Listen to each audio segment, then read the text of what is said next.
honestly. I think it is.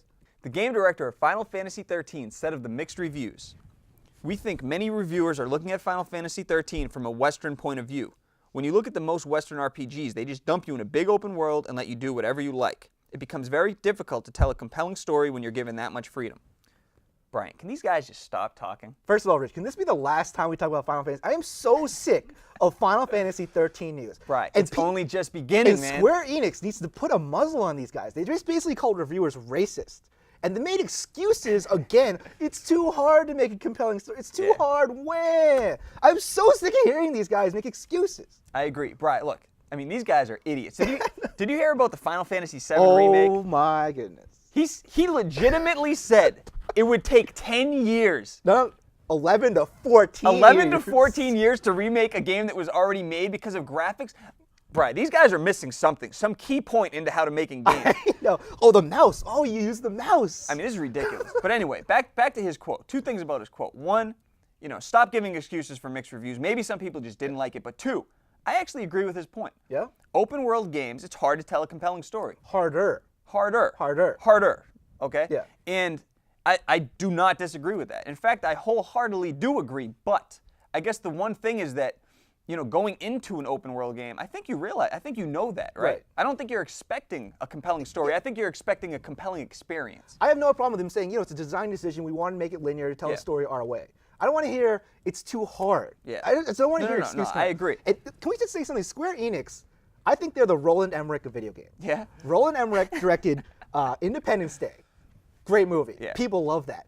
And ever since then, he's been living off that movie. It's like from the director of Independence Day. You're like, yeah, love that movie. No, but awesome. What the hell is this crap? Yeah. He's still living off it. And 15-year-old kids who watch that are like, what's Independence Day? Yeah, they're still living off FF7. Yeah. They are still living off FF7. It's mind-blowing. It's true. Remember when Square wasn't like, oh, it's hard. Oh, the reviews it's because they're racist. Yeah. Oh, it's tough. They used to be like, boom, yeah, Final Fantasy, play it. It's amazing. We are awesome. What happened? And now they're like, hey guys. Yeah, and then in the same year, they'd release 3 other classics. Yeah, I know. They didn't even market. They were just like, here's some more classics for they were you. like, sup. Here you go. Like, we got you. How you doing? Yeah, I know. Unbelievable. No, Square Enix, completely different company than it used to be. I stand by it. Everyone should be fired. This company needs to start up again from scratch. Scratch. We're going to take a quick break. When we come back, we play a little Sad, Mad, Glad, or It's a Fad, and we discuss what we've been playing. Stick around. I'll be right back. Be sure to subscribe to TWiGames.com via RSS, iTunes, YouTube, and Twitter. That's TWiGames.com.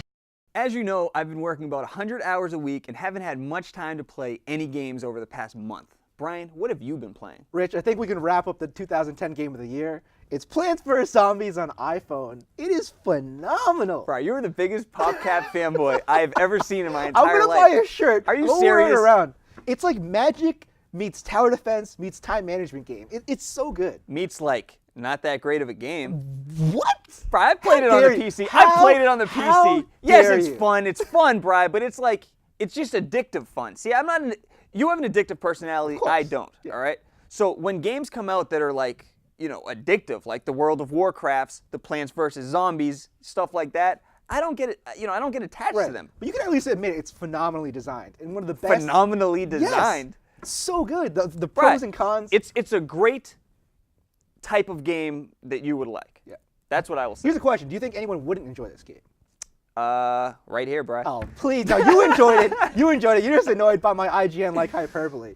What else have you been playing, Brian? Bioshock 2. Yeah. I thought it was really, really good. And it's hilarious because the best part of that game is the ending. Remember Bioshock 1? You're like, this is awesome. This is one of the best games. Yeah. You're like, it's still going on? Yeah.